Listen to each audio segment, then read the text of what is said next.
povo, tudo bem? Alcione Nunes aqui. Vamos lá começar a nossa leitura? Robert Greene, 48 Leis do Poder. Nós vamos começar esse print hoje falando da Lei 1. Eu vou ler primeiro e depois eu vou passar para vocês como que foi a minha interpretação. E aí eu espero que vocês coloquem no comentário a interpretação de vocês, tá bom?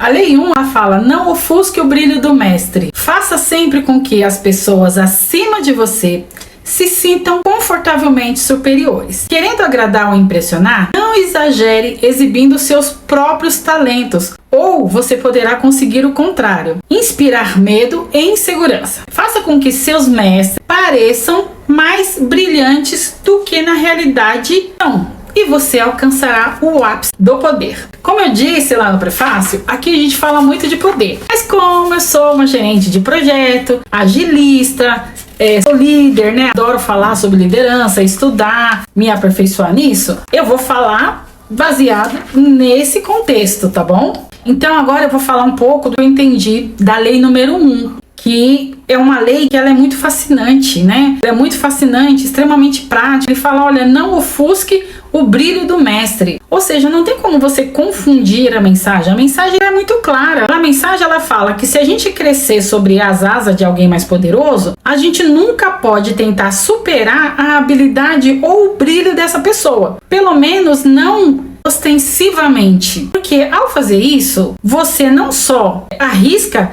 a sua posição, mas também você perde, às vezes, as oportunidades de aprender e de crescer. Porque se você está com o líder, com o mestre, se ele está naquela posição, alguma coisa realmente ele tem para te ensinar. Então, ao ignorar essa lei, a gente pode ter alguns tipos de problema, que é você não crescer mais dentro da empresa ou do lugar onde você está, ou de você ir à ruína, tanto no negócio como no trabalho. Então, a lei, ela nos desafia a gente a avaliar a nossa própria vaidade, o nosso próprio ego, a nossa ambição, e ponderar tudo isso dentro de uma realidade que ela é muito dinâmica, né? Às vezes a pessoa que é o seu líder tem o maior conhecimento, outras vezes você, mas você tem que ter uma maneira de não demonstrar que aquele conhecimento é tão maior do que o do seu mestre, né?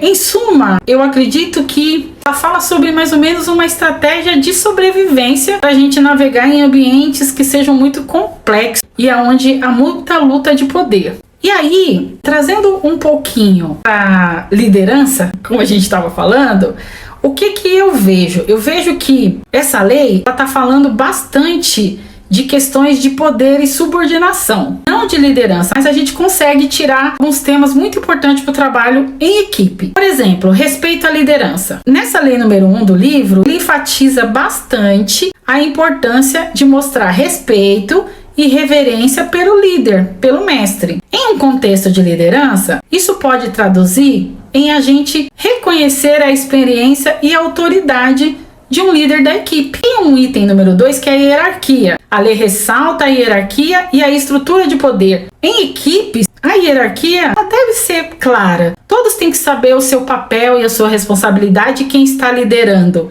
e quem é o liderado. Porque os líderes devem estabelecer essa hierarquia de forma justa, de forma transparente, certo? Tem um outro item também que eu achei muito interessante, tem um outro insight que eu achei muito interessante, que é o equilíbrio de poder. Que embora essa lei ela sugira que os subordinados não devem ofuscar o brilho do mestre, isso não significa que os líderes ou os mestres não devam empoderar e valorizar todas as contribuições de seus membros, né? E criar um ambiente onde todos possam prosperar. Um outro insight muito interessante é a comunicação eficaz. É importante que os líderes se comuniquem de forma clara, de forma direta com as equipes e consigam estabelecer as expectativas e as metas de forma clara. Da mesma maneira que os membros das equipes devem se comunicar, devem falar quais são as suas preocupações, quais são as suas ideias, só que isso tudo de uma forma bem respeitosa. E aí,